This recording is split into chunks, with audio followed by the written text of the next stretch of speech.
কষ্ট করে একটা মেয়ে উচ্চ শিখরে পৌঁছাতে চেয়েছিল।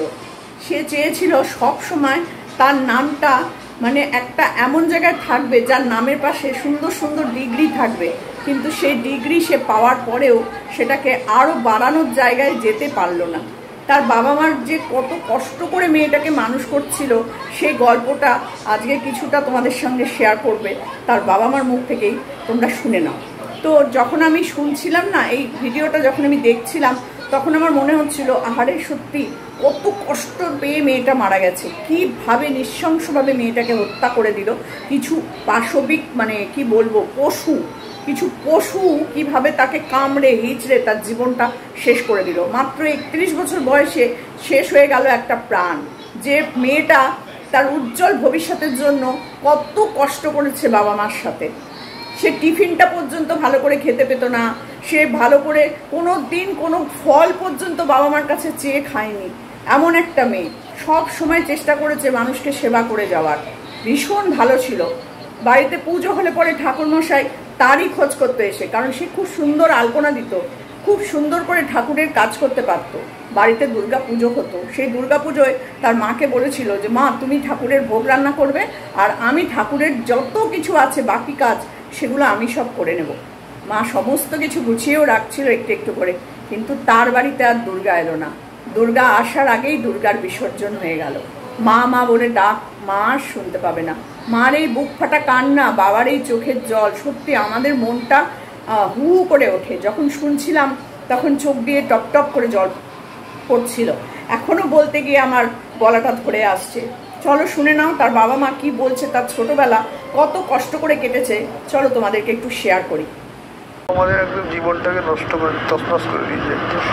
আমরা এত বছর ধরে যা করেছিলাম সব গঙ্গার জলে ভেসে গেছে।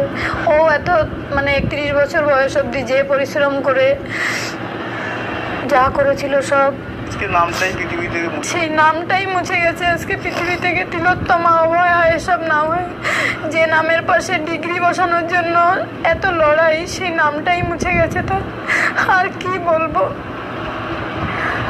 আমার সব গোছানো ছিল, তার মধ্যেই আমার দুর্গা বিসর্জন হয়ে গেল। গর্ভার স্কুলে যখন উচ্চ মাধ্যমিকে ফার্স্ট হয়েছে, মাধ্যমিকে সেকেন্ড হয়েছিল, প্রাইজ পেয়েছে, তখন তো বলেছে এগুলো। তখন আমরা টালির বাড়িতে থাকতাম। ও টালির ঘরে থেকেই ও ডাক্তার হওয়ার স্বপ্ন দেখেছিল। এবং স্কুলে যখন ও মানে আমিই পড়াতাম ওকে, ক্লাস 8 অবধি আমিই পড়িয়েছি। আমাদের অত সামর্থ্য ছিল না মানে ওকে অত টিচার দেওয়ার। তার মধ্যেও ও যে মাধ্যমিকে এত ভালো রেজাল্ট করবে তা আমরা ভাবতেই পারিনি। একটা মাত্র টিচারের কাছে ও তখন পড়তো। তারপরে 11-12 আমরা চেষ্টা করেছি এবং স্কুল থেকে বারবার ডেকে বলতেন যে ও সায়েন্স গ্রুপে এত ভালো, আপনারা খেয়াল রাখবেন। তখন 11-12 আমরা চেষ্টা করেছি। আর বাকিটা আমার মেয়ে প্রচণ্ড লড়াই করেছে, কি মানে অভাবের সঙ্গে কি সব কিছুর সঙ্গে। এই যে 31 বছর বয়স এসে চলে গেল, সে লড়াই করতে করতেই চলে গেল। বেড়ে ওঠাটা কেমন ছিল? শান্ত ছিল? খুব শান্ত, খুব। কোনোদিন ওকে আমার বকতেই হয়নি পড়াশোনা করার জন্য। গানও শিখতো, এই 9-এ উঠে ছেড়ে দিয়েছিল পড়াশোনার চাপের জন্যই, আর গান শিখতে যেত না। হাতেও ভীষণ ভালো, হাতের লেখা নিজে থেকে আমি শেখাতাম। আর তারপরে ওরই মানে ইচ্ছা, এক দিনে 30টা লিখবো তো 30টাই লিখতো, সেটা 29টা লিখলে হবে না। শৈশবটা কেমন ছিল? ও খুব শান্ত। আমার ননদের একটা মেয়ে ছিল, ওর থেকে 3 বছরের বড়। ওরা 2 বোন হাত ধরে বিকালে সারা পাড়া ঘুরে বেড়াতো। আরও একটু মানে দিয়ে কথা বলতো বলে যখন ছড়া টড়া বলতে সবাই ওকে খেপাতো, একটা ছড়া বল। আর সবাই মানে সারা বিকালটা ওরা 2 বোন মিলে ঘুরে সন্ধ্যাবেলায় ঘরে ফিরতো। একদম ছোটোবেলায় যখন একটু মানে হাত বুঝতে পারে। ওর কি গান শেখা, ছবি আঁকা সবটাই আপনার থেকেই পাওয়া?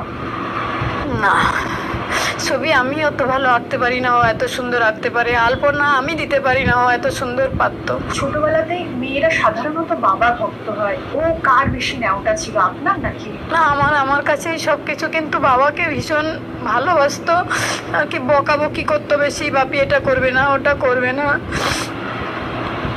আমাদের দুজনকেই ভীষণ ভালোবাসতো।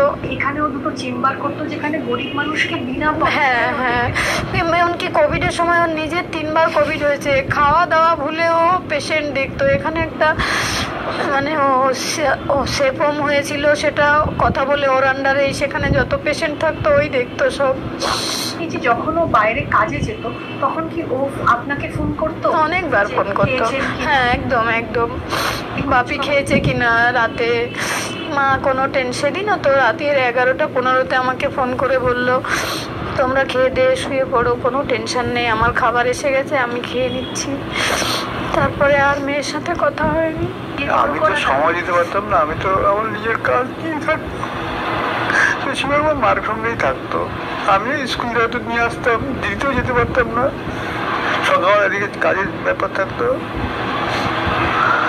স্কুলের ওর মা দিয়ে আসলে আমি নিয়ে আসতাম। জায়গাটা কার ছিল, কার কাছে ছিল? আবদার সেরকম কিছু ছিল না। আবদার বলতে একদম সাদা সিধা আবদার বলতে, বাংলা মিডিয়ামে তো পড়তো, বছরের শেষে মানে নতুন বই কেনার সময় এক সেট ইংলিশ মিডিয়ামের বই তার চাই প্রত্যেক বছর, আর কিছু তার চাহিদাই ছিল না কোনো।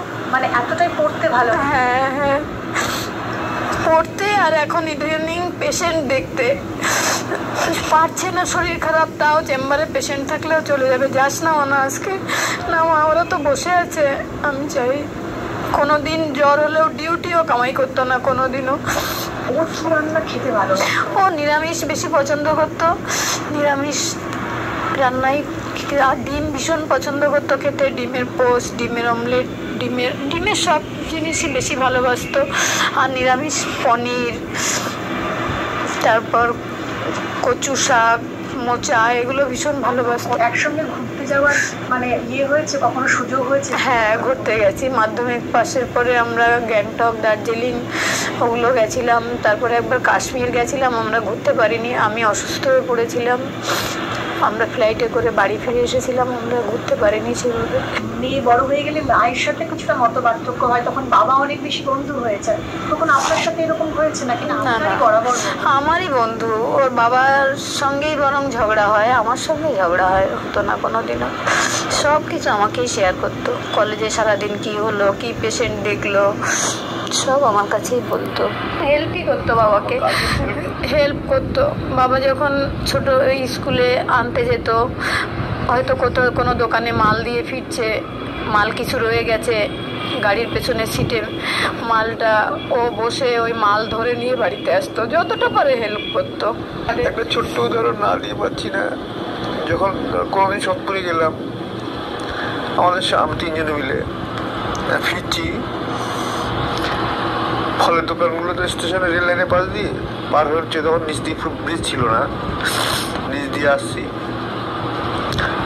বাপি বাড়িতে পুজোর জন্য ফল কিনবে না, ফলটা খুব পছন্দ করতো, ফল খেতে, কিন্তু কোনোদিন বলতো নেই বাপি আমার একটা ফল কিনে দেন।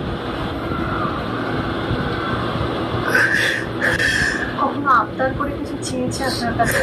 বলে আমার সেরকম মনেই পড়ে না। শুধু বই চাইতো, বই। পড়াশোনা করতে আমার মেয়ে ভীষণ ভালোবাসতো। দামি ঘড়ি, এত খুশি সারাদিন, মানে সঙ্গে সঙ্গে পরে নিয়েছে, 3বার মাত্র পড়েছে ঘড়িটাকে, এত যত্ন করতে গেছে।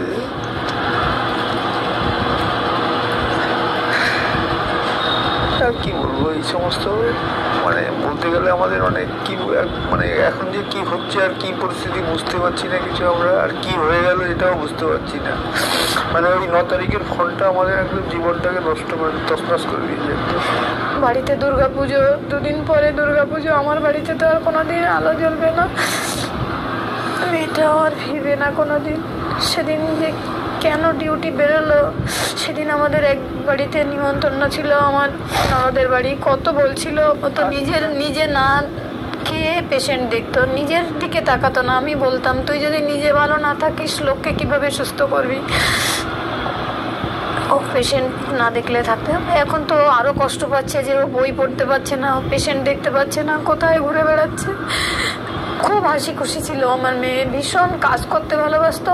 যে হসপিটাল থেকে এসেছে, আমি একটু মাথা আঁচড়িয়ে একটা ভালো শাড়ি পরে থাকলেই ও খুশি হয়ে যেত, মা মাথা আঁচড়িয়ে তো বা আজকে ভালো লাগছে। যা করেছিল সব শেষ হয়ে গেছে। জন্য সব পেয়ে যেত, সেটাই একদম। ও সব থেকে ইচ্ছা ছিল মা আমি তো অনেক বড় ডাক্তার হব বলো, আমি যে এই যে প্রেসক্রিপশন লিখি পেশেন্টের যা মানে বলি যে এটা এটা করতে হবে রিপোর্ট ঠিক সেগুলোই বেরোয়, তাহলে আমি অনেক বড় ডাক্তার হব বলো মা। হ্যাঁ তো তুই তো অনেক পড়াশোনা করিস, কেন হবি না? আজকে নামটাই পৃথিবী থেকে সেই নামটাই মুছে গেছে আজকে পৃথিবী থেকে, তিলোত্তমা হয় এসব না হয়, যে নামের পাশে ডিগ্রি বসানোর জন্য এত লড়াই সেই নামটাই মুছে গেছে। তো আর কি বলবো, আগে বলতাম ওকে তুই আরজি করে পেলে খুব ভালো হবে, আমাদের সামনে দিয়ে বাস যায়, ওখানেই একটা বাসেই তুই চলে যেতে পারবি, সেখানেই যে আমার মেয়েটা শেষ হয়ে যাবে আমি বুঝতে পারিনি। তারপরে পূজা বাড়িতেও বললো মা বাড়িতে তাহলে এবার বড় করে দুর্গাপুজো করবো। আমি বললাম না রে, দুর্গাপূজায় অনেক ঝামেলা, কোনো ঝামেলা নেই, তুমি ভোগ রান্না করবে আমি ঠাকুরের দিকটা সব সামলাবো। সেদিক সুন্দর, এত সুন্দর করে পুজো, মানে ঠাকুর মশাই এসে ওকে না হলে হবেই না, এত সুন্দর করে ও গোছাতো। দুর্গাপূজা 2 বছর হয়েছে, এই বছর নিয়ে 3 বছর হতো, আমার সব গোছানো ছিল, তার মধ্যেই আমার দুর্গা বিসর্জন হয়ে গেল। আজকালকার দিনে ওর মতো একটা মেয়ে হয় না, কেন ওকে হারিয়ে ফেললাম, কেন ওকে রাখতে পারলাম না। কত হয়তো শেষে মা মা বাপি বাপি বলে বাঁচাও বলে চিৎকার করে